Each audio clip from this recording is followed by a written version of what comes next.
Mr. Rewa, could you tell us more about yourself? Thank you, Ashley. My name is Rewa Mirpuri. I am 78 years old. I was born in Singapore, brought up and educated here. Since childhood, I've been a passionate in my hobby of humor. So I've been sharing jokes ever since I was a little boy. It was my greatest hobby and my passionate hobby. Then it happened when my son was ready to take over the business and handle it. I felt that I should now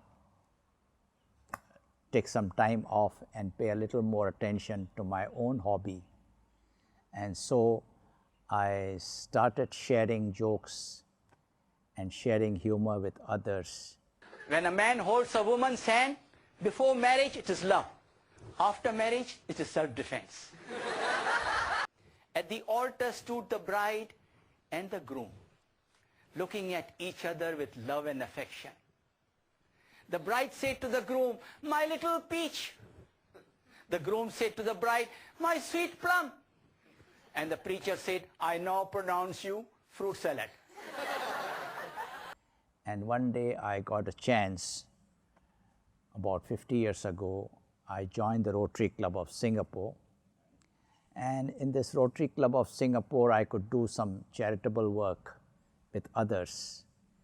My popularity grew quite a bit from there, and I was invited by many Rotary clubs in our Singapore country, and I started giving talks on humor, how we can use humor, how to use humor in our speeches.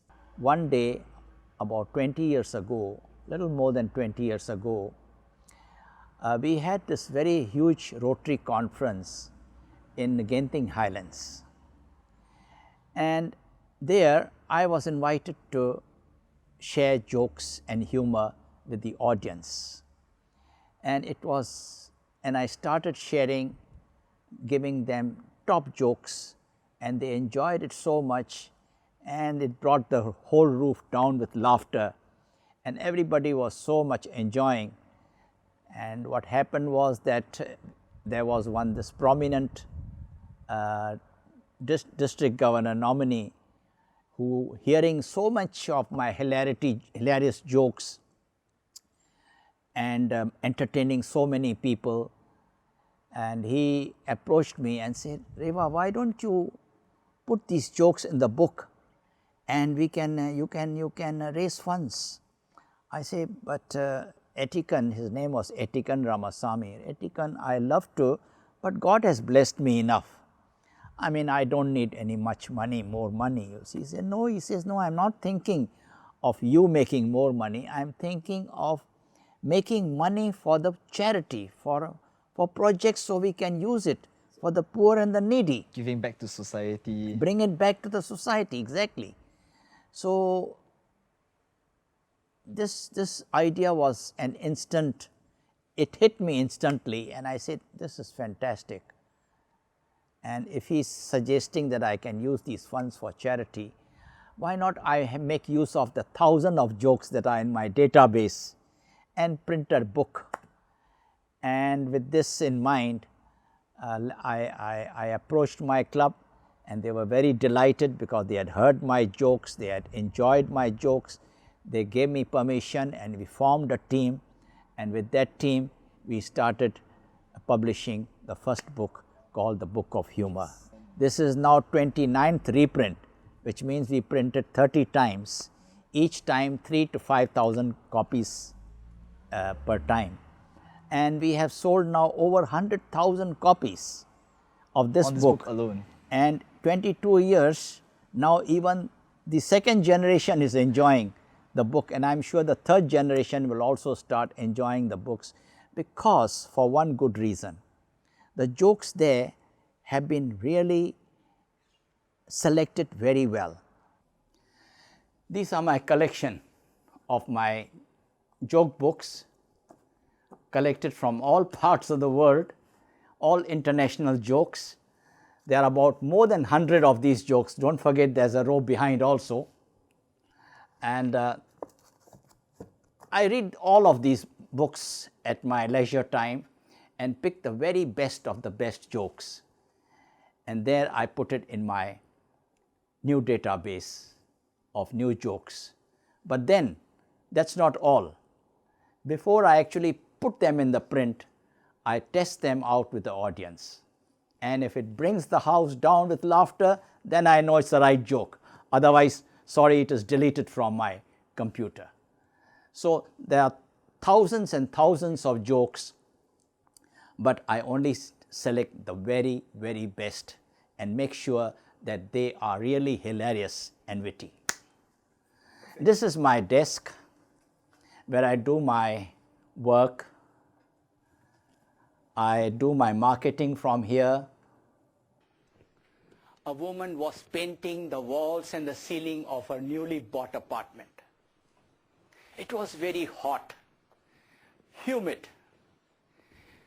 Paint was dropping all over her clothes, her dress. In frustration, she removed all her clothes and resumed the painting. No sooner had she removed all her clothes, there was a knock on the door. And she shouted, "Who's that?" And the voice behind the door said, "I'm a blind man."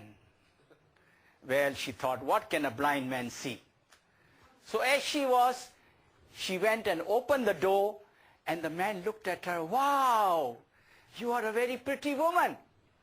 "Hey," she said, "I thought you said you are a blind man." He said, "Yes, I am. Where would you like the blinds to be fixed?"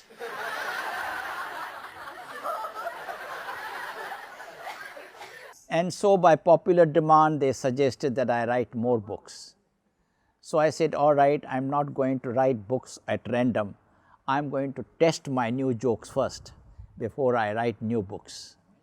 So I started building another database of new jokes, more jokes, and we started putting them into the second book, which is called The Best of Humour. Best of Humour.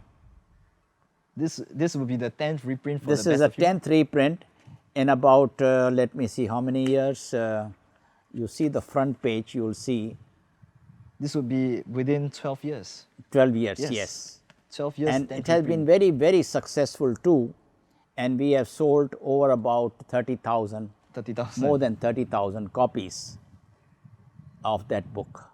So it was so successful again that again by popular demand, I was requested to make another book. And then with the help of my club, I tell you these books, I give credit to my Rotary Club of Singapore, because with their help and with the inspiration of my very good friend and a very good member of our club, honorary member, Rotarian Mohan Vaswani, who inspired me to write these books.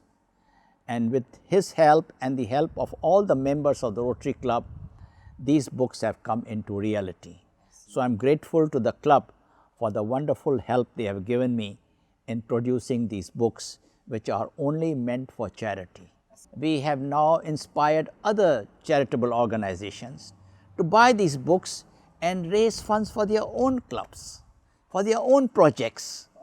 And we give them at a very low cost, Ashley. We give them at very low price, like $4 a copy, and they sell it at $10. And what more? We tell them we give you totally on consignment. If you don't sell, just return it to us. So it's like an entirely risk-free It's thing. a total risk-free arrangement.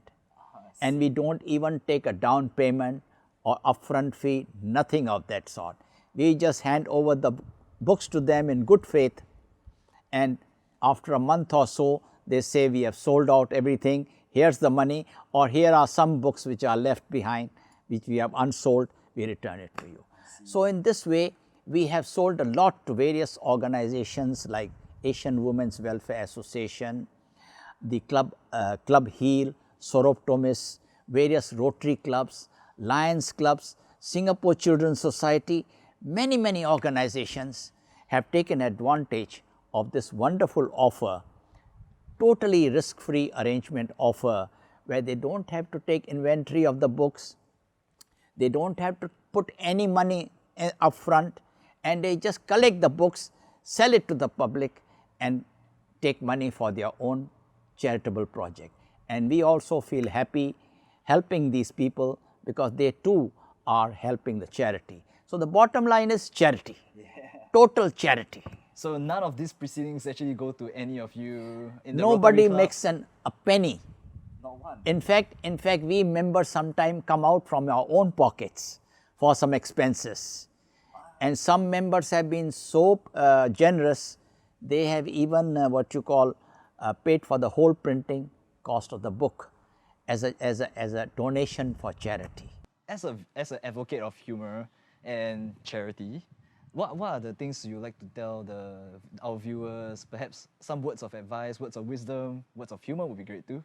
I would tell them, enjoy laughter, be happy in this world, read the books, read joke books, not my joke books, any other joke books you like. Be happy, and especially if you buy these joke books, you will be helping the poor. So, have many laughs and help the poor. So, my advice to people is, in life, keep smiling and the world will smile with you.